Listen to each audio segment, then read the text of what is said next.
tēnā rā tātou, ko toro waka toko ingo, no konei au, no te rohe whānui o Ngāti Kāngini, ko toku iwi whaeti ko Ngāti Pāhauera, engari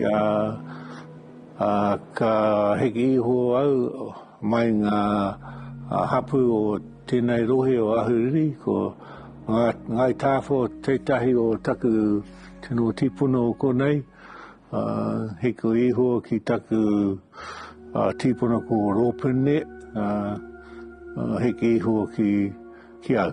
My husband and I came here in 2002 and we initially opened it up as a backpackers, and we had 50 people and we made heaps and heaps of friends with the backpackers and ended up going to weddings and the births of babies all over the world.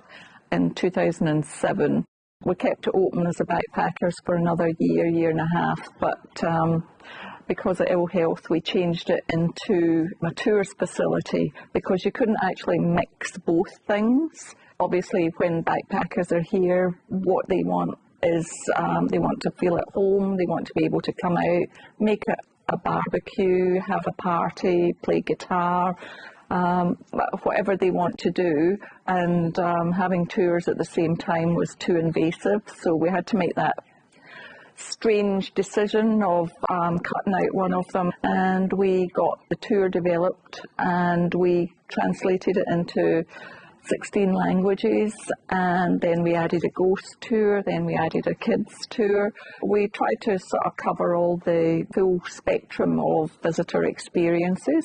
Napier Prison is the oldest prison in New Zealand, and it's the only prison which has heritage status. It was built in 1850s and shut down in 1993, December 6 at 3 o'clock. So it has a lot of history here. Even prior to it being a prison, the land has been a place of significant importance to the Maori community. This area was part of a Maori settlement called Hukarere, and as part of that settlement there was an area set aside for the observation of stars. I think the main star they observed was Antares. Different areas in New Zealand, they focus on different stars. For harvesting and for all those things, they would come here, look at the stars. Even up today, when you look at the sky in the night, from the Napier Prison, you can get a very clear overview of the sky. The significance, importance of this place is we have a hanging yard, our own cemetery, a lot of laws, women, children. They talk about all those things, how it was used as a quarantine center back in the day, even before COVID, and all these places used back in the 1870s as a quarantine center as well. Ko Ali Bill o, ko o tātara te maunga, ko tutaikuri te awa, ko Ngāti Kahununu te iwi. We had that really strange, wonderful Neglected and Criminal Children's Act, where people who couldn't provide for their children, and if they got caught breaking law, would get taken by the local provincial government and held in our prison until they could be sent off to a workhouse. And there were several workhouses across New Zealand. One's now Waikeria Prison, so it grew. And so like the 30s, there would have been displaced people because of the depression, because of our earthquake.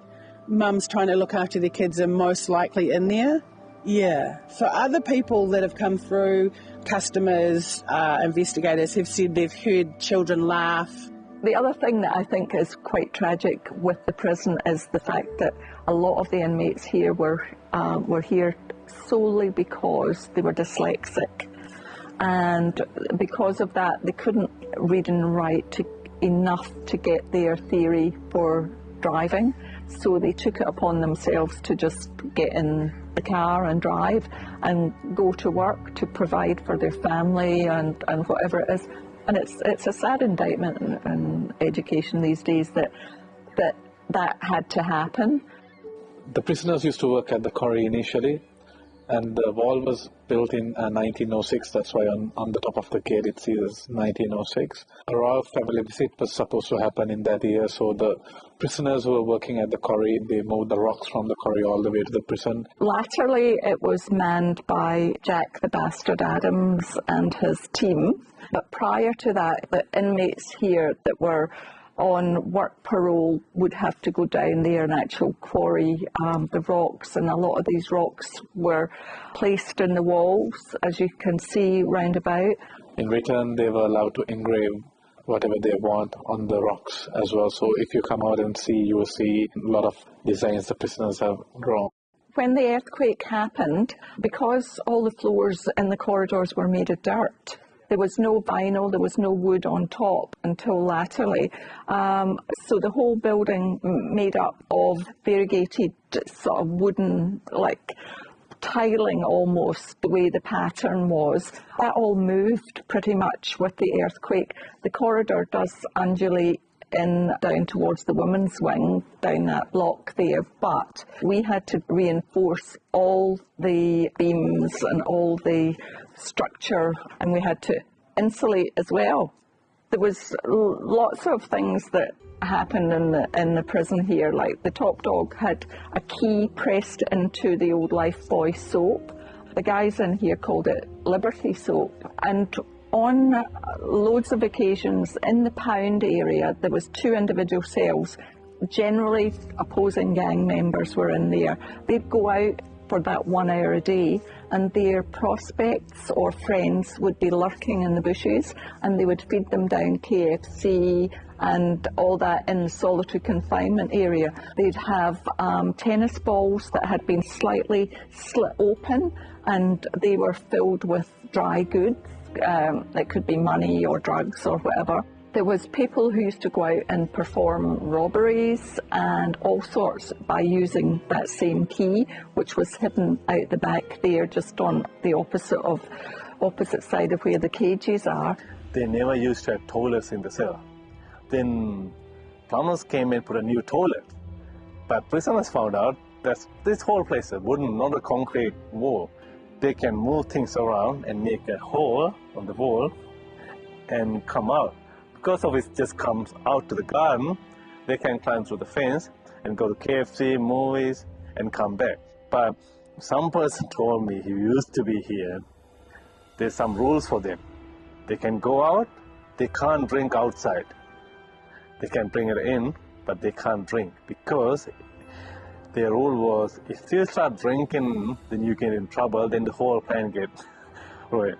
That's what they reckon, but I don't know how honest they are, everyone, each other, but they definitely went to movies, pub. One guard had said goodnight to everybody, locked them up, banged the door, ticked off the rota, everyone was in bed, and then he went to a Christmas Eve party, and he was in the corner sipping on a beer, and he looked over, in the opposite corner was one of the inmates dancing up a storm. So of course that all hell broke loose, and he was escorted back to the prison. One guy was given the task of to go out into the community and do some sort of nefarious act, and he decided to take himself off to what was then the Provincial Hotel. He went in there and he got acquainted with a lady who proceeded to sit on his knee, and they were canoodling and all sorts of things. Unbeknownst to him, his wife had been informed by a friend that her husband, who should have been tucked up in jail, was sitting in the pub with somebody else on his knee. And of course she went in, spotted the situation, reversed out and dialed the police, who came and arrested his ass. So that was another story that, there's so many. The people that have been in that prison did horrific things, but somewhere in there someone needs to have been good. How can you expect it if you don't show it? Yeah. How can you understand their story if you don't try and understand both sides of it?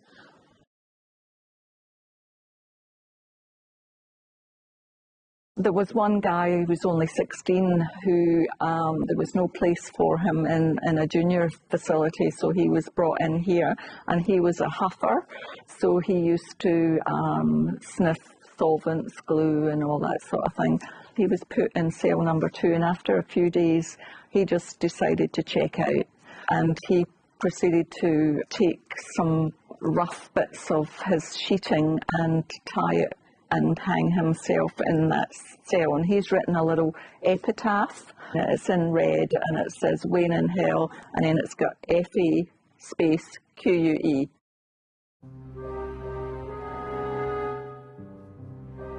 Kiriopa's story is really, really, really heartbreaking. It really for me identifies the unfortunate things we went through in our history of colonialism and the weird journey it's taken us to get to now. So this man had land, well there was land in Opotiki, and it was a safe zone. So there's a marae on it where people could go if they were really old or unwell. It was safe. There was no fortifications around the marae, families, children. And Kiriopa had made really good connection with the locals there, and he worked as like a soldier or policeman in and out of the area assisting. Everything seemed quite good. Another gentleman called Faulkner, who was a German missionary, had realised land value at that time was really important, and he came up with this plan. He figured it all out and handed it across to the local army general that basically mapped out how they could go in and take the land by force. So they did. They went in very late at night and hid in the forest area, and at dawn they all went in and slaughtered everybody. And in that slaughter were Kiriopa's wife and children and family members and old people, and he came back into the area from work to find out this had happened and was, as you can imagine, completely horrified and upset, and had found out that Faulkner was responsible and hunted him down. And I'm really not 100%. I was hearing this story recently from a friend of mine that it involved Faulkner being taken and hanged, and his eyeballs being pulled out, his head being held up in the church where he had preached. And it was, what in Māoridom we call utu. It's a justice. It's full-on revenge. It's extreme, but you couldn't not be that upset and extreme if your children and wife had been taken. And eventually, Kiriopa is found hiding in the Urewera Ranges with a group called the Hoho, or the Paimairea, and they were all wanted men as well by the government, and he's brought and trialled and hanged in our prison. But he's got to walk through people and then get up the gallows, which would be a travelling set, so it's not there all the time. It's got 2 drop floors, so just in case it doesn't work the first time, we'll pop you down the second time. And everybody's watching, and they've paid to be there. And then, like for Roland's, it's being advertised in the local rag for days, if not longer. So we ran out of tickets because we sold so many tickets that people are climbing all of the trees to see over. That must have been frightening and horrific. Anyway, this amazing thing happens in New Zealand because of Treaty of Waitangi, where we have to make amends. And Opotiki region get to start reclaiming their land and telling the stories that happened. And this land is sorted. The government realised they really probably should apologise for the death of this man, so they write a really lovely letter, and pardon him. So they hanged him in about 1872 and then pardoned him in like 2014. Just sorry about it. Yeah, bit of a mistake.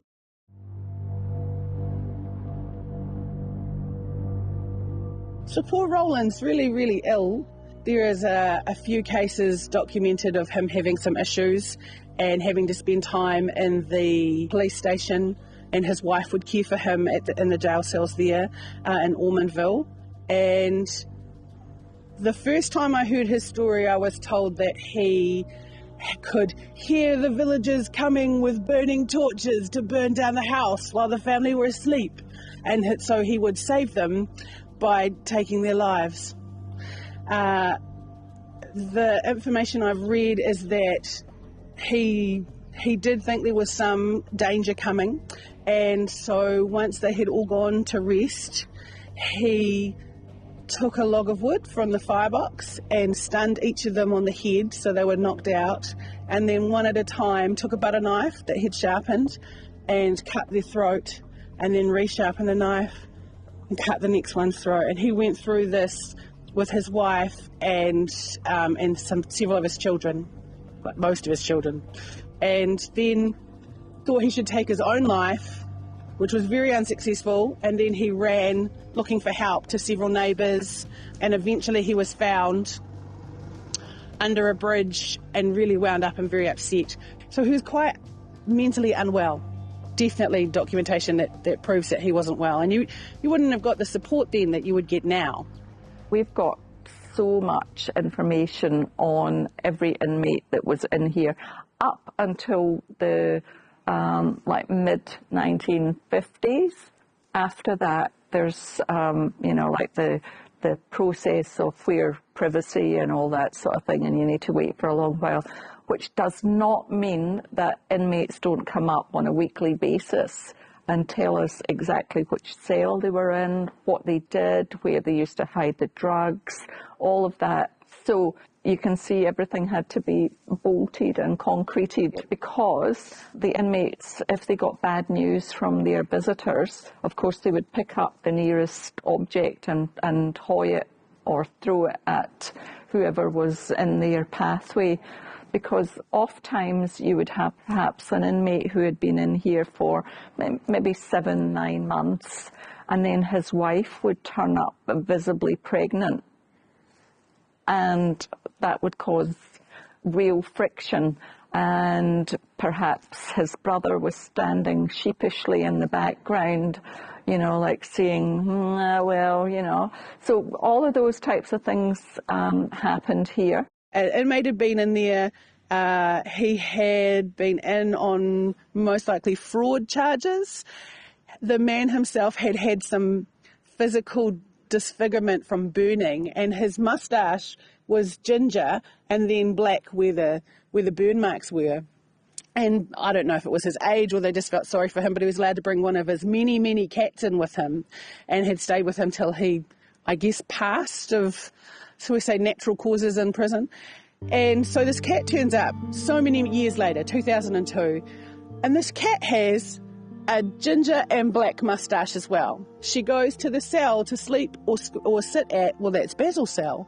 And so she became called Basil. When the backpackers were there, she was very well fed and cared for. And when our staff were working there, you'd talk to Basil every day. She was a fan of sausage rolls, just a little bit. Well, I gave her the name Marjorie. I just thought that suited her because she was very regal. But after a while, we used to get inmates coming up here and saying, "Is that damn cat still here?" And I was like, "Okay, when were you in?" And they would say, like late 60s, early 70s, 80s, like lots of people. And then the story about Basil, the actual human being who had been in here, who had been injured in a house fire and had half a black moustache. And everyone saw, dee-doo, dee-doo, looking at our cat, who was then called Basil, and the exact same, half a black moustache. And often with our Basil, you could be working away in the corridors and making beds or cleaning or doing whatever when it was the backpackers, and then you'd hear clump, clump, clump of real heavy footing, and you'd turn around and it was Basil. When Marion came here, opened prison, the cat was inside the prison. So no one knows with the cat come on, that's what we call ghost cat. But she used to feed the cat, but it doesn't mean the cat was friendly with her. Never. She feeds, run away. She can't even pet or nothing. But it's funny, when I come back from work or something, the cat's there, straight away, leave the place. That cat follow my wife all the time. It's just she felt it's just protecting her from something, not letting her escape. She said to me, she's really scared. Even sometimes entering into our own home in dark time, she's bit think, oh, you go first. But here, when she was with the cat, she said to me, she felt, no, she's not scared. She felt like protected, like feeling like someone looking after her. Basil the cat's died now. It's really sad. Our whole team was really sad to hear that she had passed. She was a very, very old cat. So, but the thing is, interesting thing is, people can still see Basil roaming around. A few months back, I had a grandmother and the grandchild who came for a tour. They were like, oh, we saw Basil and we played around with Basil. I was like, Basil is not here anymore. Basil passed away some time back. They were like, no, you're kidding me. I was like, no. Then I was like, I showed a picture of the cat. They were like, this is the exact cat we saw and we played around with it. So I was like, I'm sorry, but Basil is not there anymore. It's not the first time, but I get multiple people telling they can see Basil and that they played around and all. On our records, Basil lived for 27 years here at the prison, but normally a cat like that lives for a maximum of 8 years. Some of the visitors still come up here and expect Disneyland. And of course, that's not what we offer. We make no apologies about what we offer. It is grim, it is dark tourism, and we are really happy that we are the caretakers of this facility. I think everyone needs to see what it's like behind the doors of the oldest prison in New Zealand, because it's such an iconic area that you can walk and you can actually see what the 1931 earthquake did for a start. You can also see what it was like in behind the walls and how cold you would be. You can see what the inmates ate, what they wore. One guy's Freddie Ure, and then there's another one, Gary Gerbies. Now Gary, I mean, I haven't seen neither of them any teeth, but I haven't seen them for years and years. But I remember when we first opened here, Gary saying that this was the best years of his life, and he was showing his grandchildren.